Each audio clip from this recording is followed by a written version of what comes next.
하나님 말씀은 창세기입니다. 창세기 2장 18절에서 25절 말씀을 제가 봉독해 올리겠습니다.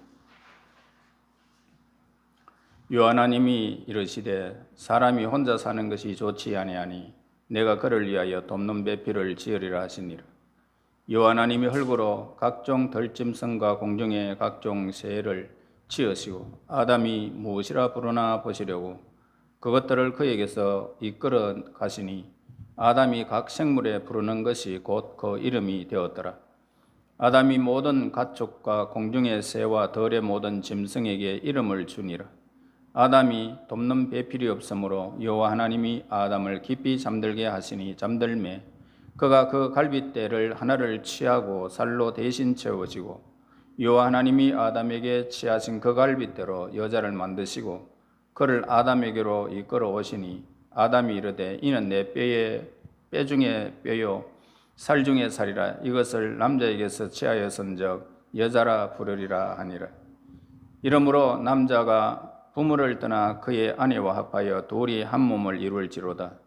아담과 그의 아내 두 사람이 벌거벗었으나 부끄러워하지 아니하니라. 아멘.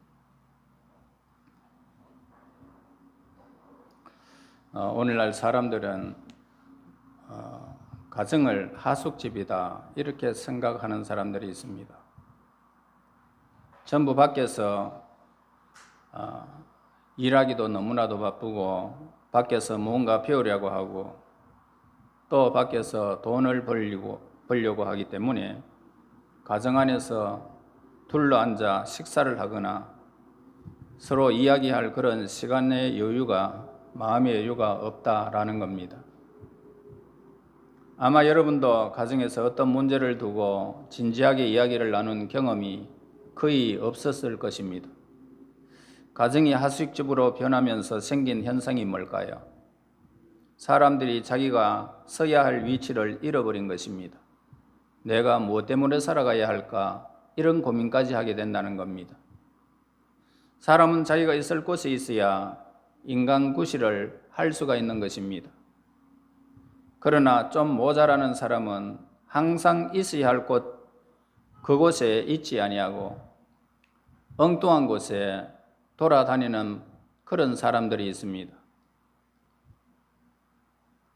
사람에게 가장 중요한 것이 있다면 내가 누구이며 어디에 있어야 하는지, 내 역할은 무엇이며 다른 사람이 나에게 기대하고 요구하는 것이 무엇인지 제대로 깨닫는 사람, 이런 사람이 참 중요한 것입니다. 아버지는 아버지가 자리에 있어야 하고 아내는 아내의 자리에 그 자리에 있어야 합니다. 오늘 이 본문의 말씀은 하나님께서 사람을 자리매김하시는 그런 사실을 오늘 본문에서 기록함을 보게 되어집니다.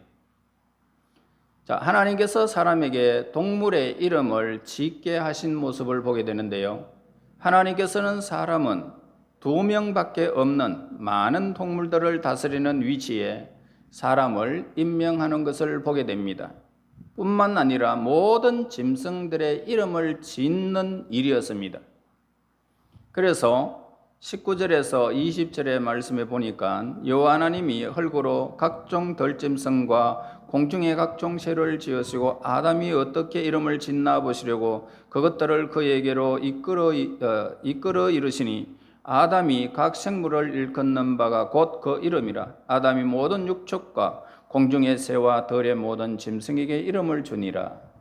자, 여기에서 이름을 짓는다라는 것은 그것의 정체가 분명하게 규정되어지는 것입니다. 자, 이름을 짓기 전에는 정체 불명의 사물에 지나지 않습니다. 그러나 이름이 정해지면은 그 정체성이 분명해지기 때문에 징커스는 귀엽지만은 서컹크는 참 귀엽지만은 냄새가 굉장히 지독하지 않아요? 그래서 서컹크 그러면 오늘 우리는 이 정체성을 알 수가 있습니다. 그래서 개는 개답게, 돼지는 돼지답게 우리는 대할 수가 있는 것입니다.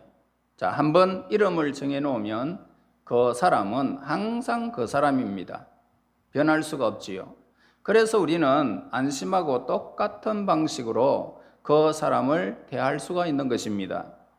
그래서 항상 어떤 것을 만든 사람이 그것을 이름을 짓게 된다는 것입니다. 그런데 하나님께서는 사람에게 엄청난 특권을 주셨던 것입니다. 즉 우리가 새와 짐승들을 만들지 않았는데도 불구하고 마치 만든 것과 같은 위치에서 이름을 짓게 만들었던 것입니다.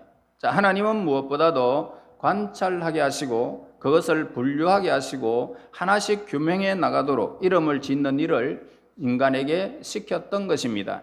자, 이것이 바로 오늘 우리들에게 하나님께서 시키시는 일들임을 우리에게 가르쳐 주는 것입니다. 자, 하나님께서는 우리에게 시키는 것은 무조건 배우고 무조건 일하고 무조건 덤벼드는 것은 결코 아니라는 것입니다. 먼저 우리는 어떻게 해야 됨을 우리에게 가르쳐 줍니다. 관찰해라 이 말입니다. 관찰해라. 예를 들어서 화가가 그림 그리는 것을 우리가 한번 생각해 볼 수 있습니다. 그림 그리기 전에 맨날 며칠을 가만히 구상을 잡기까지 있습니다. 그러다가 구상이 잡히면은 그때 시작하는 것입니다. 현명한 사람은 처음에 가만히 보고 있습니다. 옆에서 욕을 하든 춤을 추든 나팔을 불든 가만히 있습니다. 그러다 보면 머릿속에 큰 틀이 생기는 것입니다. 그러면 이것은 바로 여기 넣고 저것은 저기 넣고 이렇게 하면 아무리 많은 정보가 오더라도 아무리 많은 일이 있더라도 다 집어넣을 수가 있는 것입니다.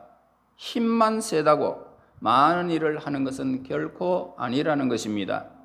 자, 아무리 이 세상에 정보가 많아도 당황할 필요는 전혀 없다라는 것을 가르쳐 줍니다.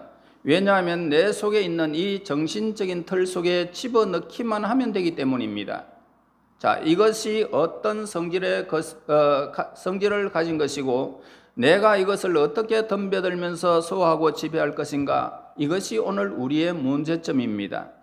누가 무슨 주장을 했다고 해서 거기에 목숨을 걸고 따라가는 사람은 참 미련한 사람입니다. 사람의 말을 듣고 따라가는 사람은 정말 미련한 사람입니다. 여러분은 아시다시피 하나님의 말씀을 듣고 따라가는 사람이 되어야 됨을 우리에게 가르쳐 주는 것입니다.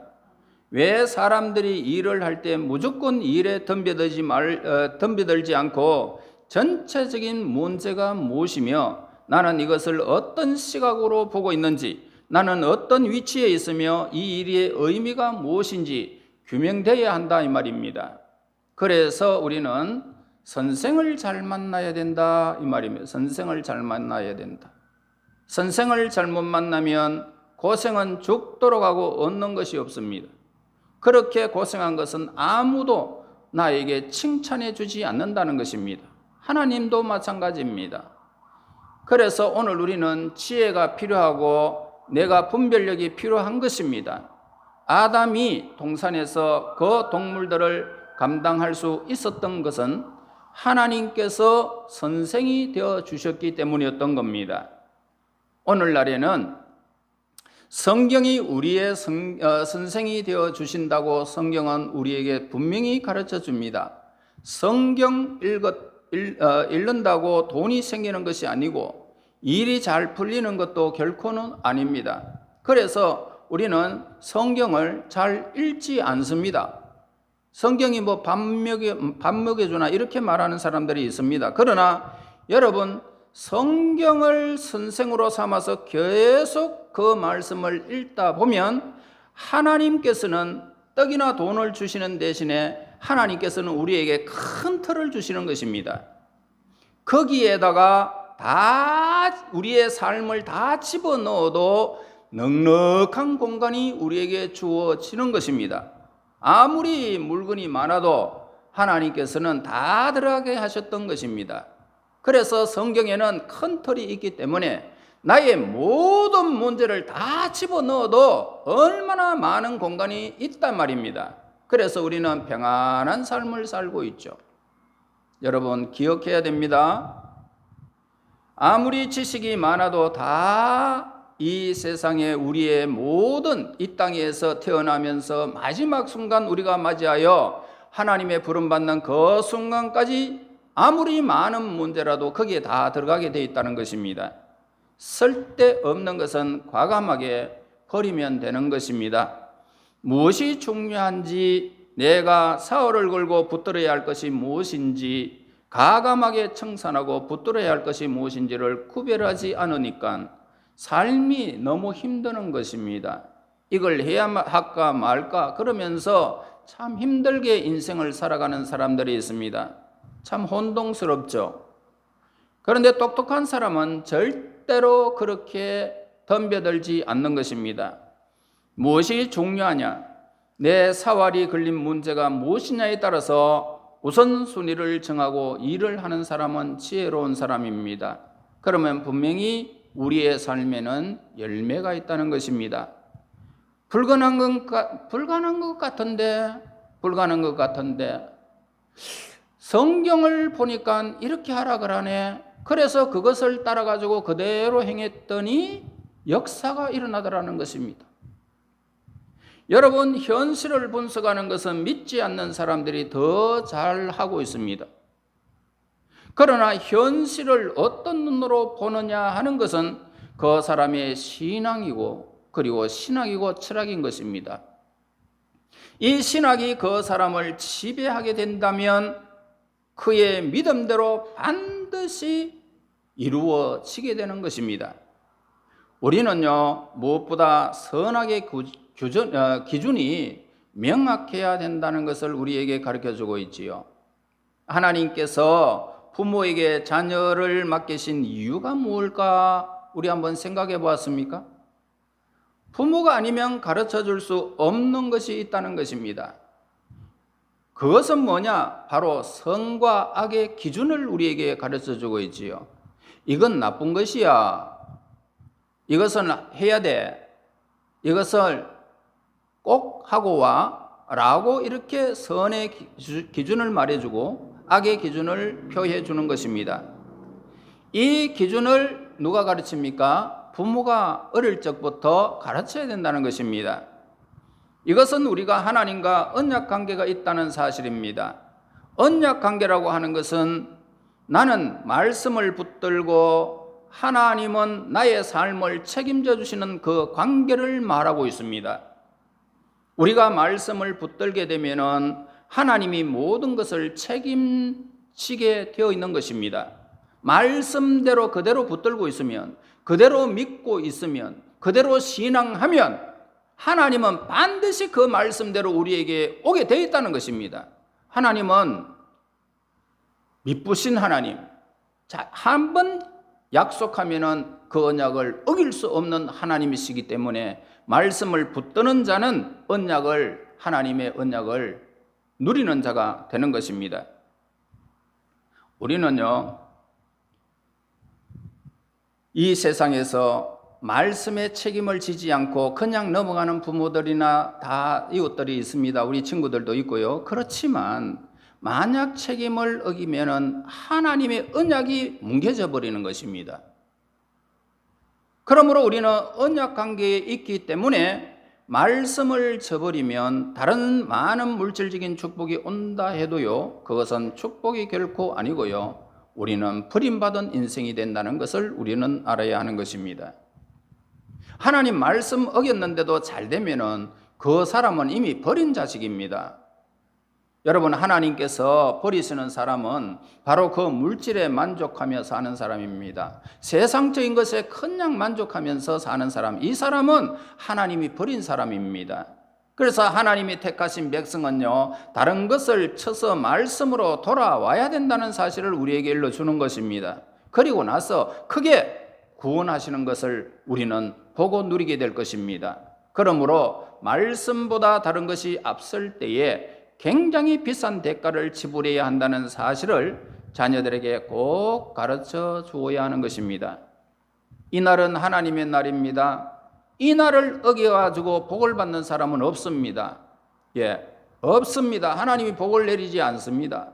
이 날을 하나님께서 우리에게 복을 주심하고 약속한 날이기 때문에 이 날을 지키는 자가 복을 받는 것입니다. 언약입니다. 이거는 여러분, 부모가 성경적인 교회를 세우기 위해서 내 온 입을 쏟을 때에 자녀가 제대로 크는 것입니다. 그것을 본 자녀들이 기도를 하고 위기의 순간이 오면은 하나님께 무릎을 꿇는 자가 되는 것입니다.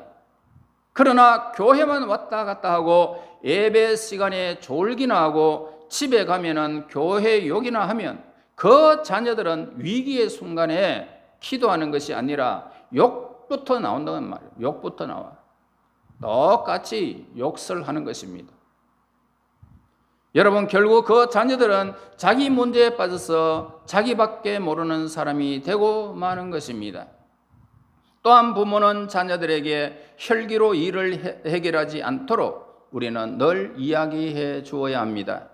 예수님의 마음이 되기 전까지는 아무 일도 하지 못하게 해야 한다 이 말입니다. 여러분, 우리는 무슨 일을 하기 전에 기도부터 하나님 앞에 하는 것을 배워야 됩니다. 왜냐하면 우리는 어떤 문제의 전체를 우리가 모릅니다. 이게 좋을지 내 생각에는 좋은 것 같은데 하나님 생각에는 아니다 그러면 아니거든요. 그런데 내 생각에는 이렇게 하면 좋겠다라고 기도하지 않고 하면은 그것이 여러분들의 올무로가 된다는 것입니다. 그러므로 우리는 기도부터 해야 함을 우리에게 가르쳐 주는 것입니다. 우리는요, 한 부분만 가지고 흥분하면서 화를 내고 있을 뿐이며 전체적인 윤곽을 알고 있는 그런 분은 예수님밖에 없다라는 것을 우리는 알아야 합니다. 여러분, 성경을 읽는다고 해서요, 성경이 바로 돈을 주지 않고 시험 문제의 답을 주지는 않습니다. 그러나 성경은 방대한 정보와 일을 처리할 수 있는 사고의 틀과 우선순위를 정할 수 있는 지혜를 주는 것입니다. 뿐만 아닙니다. 선과 악을 분별할 수 있는 분별력도 주는 것입니다. 그런 사람은 절대로 이 세상에서 망할 수가 없습니다. 나는 언약의 관계에 있습니다.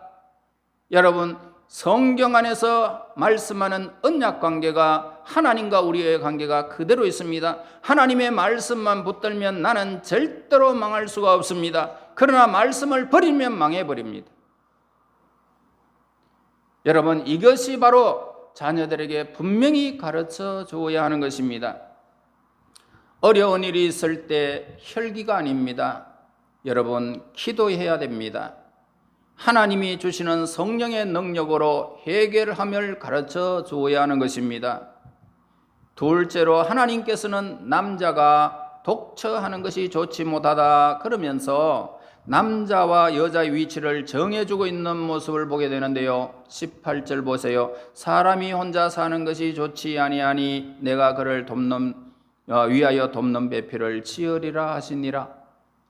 하나님께서는요, 동물을 만드실 때에 암수를 동시에 만드셨어요. 그러나 사람을 만드실 때에는 남자만 만드셨습니다. 그리고 남자를 혼자 있게 하셨던 것입니다. 왜 하나님께서 사람을 만드실 때에 여자와 남자를 동시에 만들지 아니하고 남자를 덜렁 먼저 만들었을까? 하나님이 지혜가 없어서 그랬을까? 라고 우리가 의문을 삼을 수 있습니다. 그러나 하나님께서는 여자가 얼마나 필요하며 여자가 없는 자신이 얼마나 부족하고 허전한지 철저히 깨닫게 하기 위하여 여자 없이 남자를 먼저 만들게 되었던 사실을 우리에게 가르쳐 주는 것입니다. 가끔 부인들이 이렇게 불평합니다. 내가 없어져 봐야 이 식구들이 내 소중함을 알지라고 합니다. 이것은 굉장히 성경적인 불평입니다. 없어봐야 압니다. 맞습니다. 여자가 얼마나 소중한지 알려고 하나님은 이렇게 독처하는 것이 사람에게 외로운 것을 그렇게 느끼도록 한 것이 남자만 만드셨던 것입니다. 그러므로 남자는 노총각으로 있다가 결혼한 것이 굉장히 좋다라고 합니다. 아내를 못 구해서 애쓰다가 드디어 결혼과 동시에 그는 아내를 얻는 동시에 정신을 잃어버리는 것입니다. 아내한테 그냥 푹 빠져버립니다. 노총각으로 지내면서 여자의 존재가 하나님이 큰 복이라는 것을 알았기 때문에 그 사람은 절대로 그 아내를 놓칠 수가 없는 것입니다. 어떻게 감히 키가 크네 작네 그런 이야기가 나올 수 있습니까? 눈이 짝짝이니 그렇게 말할 수 없지요. 예, 요리 솜씨 운운하는 이야기가 어디에서 나올 수가 있겠습니까? 너무 일찍 결혼하면은 여자가 소중한지 전혀 모르는 것입니다.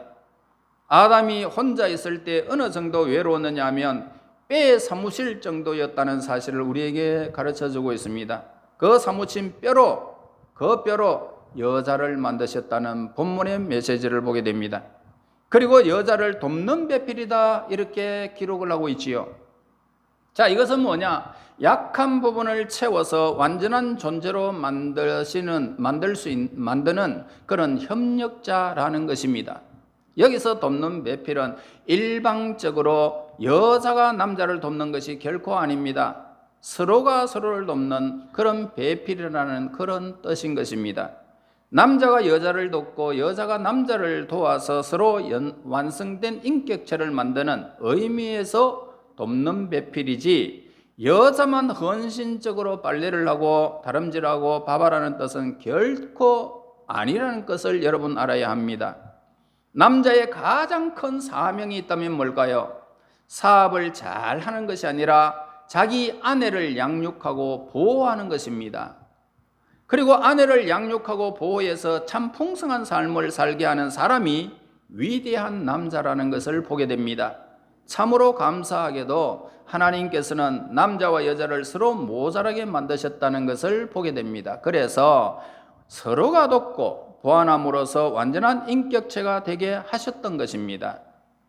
그래서 대상을 찾을 때 여러분, 꼼꼼한 사람은 덜렁덜렁한 사람을 원하고 덜렁덜렁한 사람은 꼼꼼한 사람을 원합니다.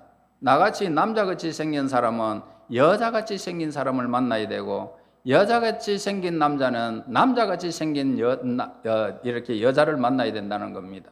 그래, 전부 다 모자라는 부분들이 언제나 채워지기 때문입니다. 또 하나의 중요한 사실이 있다면, 부부의 몸에서 중요한 사실은 자기 몸은 자기가 아니다, 내 것이 아니라는 뜻을 우리에게 가르쳐 줍니다. 그래서 이 몸은 상대방의 것이다 라는 것을 여러분 알아야 됩니다. 내가 피곤하다고 남자를 거절하지 말아야 되고, 남자가 피곤하다고 여자를 거절하지 말아야 된다는 것을 우리에게 가르쳐 줍니다. 우리의 몸은 우리의 것이 아니고 상대방의 것이라는 것을 우리는 꼭 알 필요가 있습니다. 남편의 몸은 아내의 것이고 아내의 몸은 남편의 것임을 가르쳐 줍니다. 그래서 서로가 서로의 몸이 주장되어 있다는 사실을 성경에서 우리에게 밝혀주고 있는 것입니다. 여러분, 아내가 매일 피곤하게 돌아오는 남편에게 오늘은 좀 싱싱하게 좀 돌아오세요 라고 그렇게 부탁하면, 여러분, 하나님의 권위라는 이 명령을 여러분 알아야 됩니다. 그러면 하루 종일 피곤에 찌들지 말고 싱싱하게 돌아와야 됩니다. 그러면 그날 싱싱하게 들어와야 되지, 그렇게 아니하고 피곤에 지쳐서 들어온다면 하나님의 명령을 어기는 것입니다. 그러므로 남편이 병들면 누가 책임을 집니까? 아내가 책임을 져야 되겠죠. 아내가 책임을 지고 다 감당해야 하는 것입니다. 아내가 병들어도 마찬가지입니다. 그래서 부부가 하나가 되면 어떤 어려움도 이길 수 있습니다.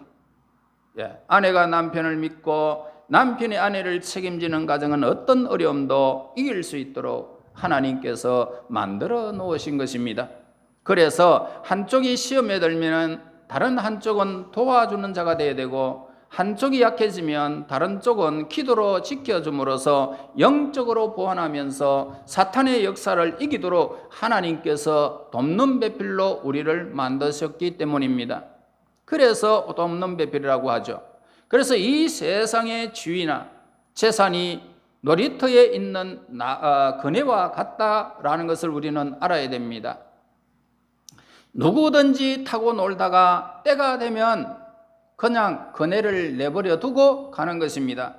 직책을 영구히 가질 수가 없고요, 재산을 영구적으로 여러분들은 다 가지고 누리지 못합니다. 몇백 년에 가지고 있던 그 터가 남의 것이 되어서 지금 흘러가고 있고, 내 터가 또 다른 사람의 것으로 또 되어지고, 그러면서 놀다가 가는 것입니다. 그네를 타다가 놀다 가는 거예요.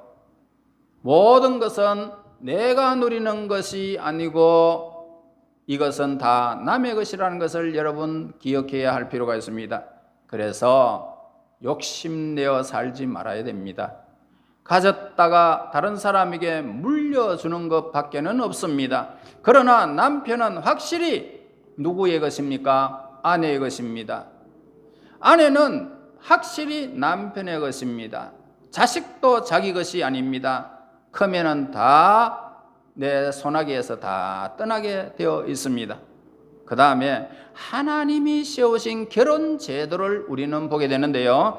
21절에서 22절 보세요. 여호와 하나님이 아담을 깊이 잠들게 하시니 잠들매 그가 그 갈빗대 하나를 취하고 살로 대신 채우시고 여호와 하나님이 아담에게 취하신 그 갈빗대로 여자를 만드시고 그를 아담에게로 이끌어 오시니.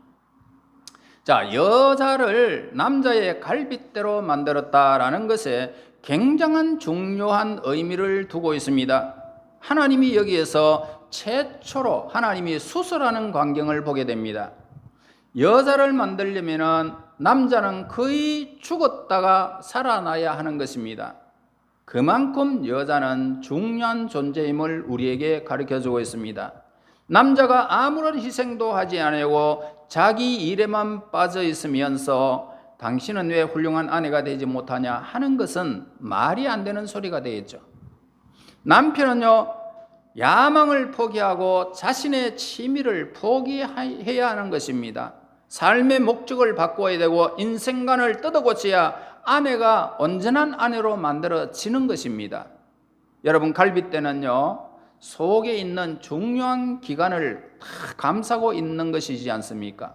그 안에 심장도 있고 허파도 있고 콩팥도 거기에 머물고 있는 것입니다. 갈빗대가 부러져서 버리면 안에 있는 모든 것들이 그냥 왕창 그냥 무너지는 것입니다. 터져버리죠. 그래서 아내를 두들겨 패는 사람은 자기 갈빗대를 부수는 것입니다. 그렇기 때문에 여자가 상처를 받으면 남자의 내장이 쏟아지는 것입니다. 여러분, 하나님께서는 본문에서 남자에게 우선권을 주고 계십니다. 하나님은 여자를 남자에게 이끌어 오셨습니다. 왜냐하면 남자가 여자의 머리이기 때문입니다. 이것은 인격적인 차이가 있다라는 뜻이 아니고 순서에서 남자를 여자의 머리에 두신 이유를 밝히고 있습니다. 그래서 하나님께서는 남자를 여자의 머리로 두신 이유가 있는데 여자는 남자가 가지고 있지 않는 것을 많이 받았습니다. 그래서 우선 여자는요, 어떻습니까? 남자는 아름답다 소리 안 합니다. 그런데 여자를 보면서 아름답다, 성낼 때 말고는 다 아름답습니다. 예. 그리고 여자는 감정이 풍부합니다. 그래서 남자는 여자를 통해서 행복을 체험해야 된다는 것이죠. 여자는 굉장히 따뜻하지 않습니까? 또한 여자는 섬세하지 않습니까? 그리고 여자는 오래 참을 수 있는 참을성도 있습니다. 이렇게 여자는 워낙 이렇게 뛰어나기 때문에 남자를 머리로 삼아서 눌려놓지 않으면은 잘못 나갈 가능성이 많은 것입니다. 그래서 하나님은 남자를 머리로 눌러서 여자가 감정과 따뜻함과 상상력을 함부로 사용하지 못하도록 하신 것입니다. 자, 23절 보세요. 아담이 이르되 이는 내 뼈 중에 뼈요 살 중에 살이라. 이것은 남자에게 취하였은즉 여자라 부르리라. 자, 이것은 남자가 여자에게 바치는 인류 최초의 사랑 고백임을 우리에게 가르쳐주고요. 이 말은 나의 가장 소중한 당신이다, 이런 뜻입니다. 나의 가장 소중한 당신. 자, 24절 보세요. 이러므로 남자가 부모를 떠나 그의 아내와 합하여 둘이 한 몸을 이룰지로다. 자, 여기서 중요한 것이 뭘까요? 결혼입니다. 결혼은 하나님이 세우신 가장 중요한 제도임을 여기서 밝혀주고 있습니다. 그래서 결혼은 하나님의 법도에 있다는 것입니다. 이 세상 모든 사람의 결혼은 하나님의 법적인 관계로서 이루어진 것을 보게 됩니다. 오늘 우리에게 보여주는 것이 뭘까요? 우리에게는 수많은 일과 지식과 정보들이 넘쳐 흐르는 그런 때입니다.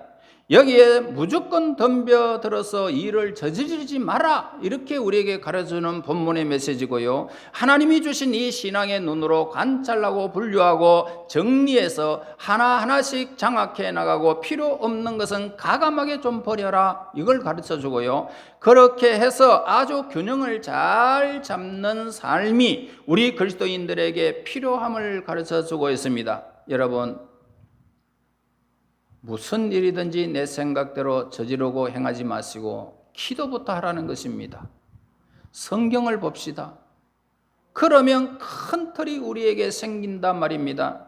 이 세상이 아무리 바뀌어도 내 삶이 뒤죽박죽하는 것 같아도 두려워할 것은 전혀 없는 것입니다. 또한 하나님께서 우리를 돕는 배필로 세워주셨습니다. 우리는 전부 부족하기 때문에 서로의 도움이 요청돼야 함을 우리에게 가르쳐 주는 것입니다. 내 몸이라고 해서 내 것이 아니라는 것을 여러분 오늘 말씀을 통해서 기억하시기 바랍니다. 그렇게 하지 않으면 나중에 배우자에게 굉장한 아픔을 주게 된다는 것입니다. 하나님께서는 부부가 서로 신뢰하고 책임질 때 이 세상의 어떤 어려움도 이길 수 있게 만들어 놓으신 것입니다. 자, 우리는 이길 수 있습니다. 견딜 수 있습니다. 넉넉하게 살 수 있습니다. 하나님의 법 안에서 말씀을 따라 사는 사람은 바로 그렇게 살 수 있습니다. 여러분, 결혼에는 하나님의 큰 비밀이 숨겨져 있습니다. 특히 남자를 수술해서 가장 아픈 뼈를 꺼내서 여자를 만들었다는 이 소중함을 우리에게 가르쳐 줍니다. 여기에 비밀이 있잖아요. 남자의 아픔과 희생이 없이는 바람직한 아내상을 요구할 권리가 없다는 사실을 우리에게 일러주는 것입니다.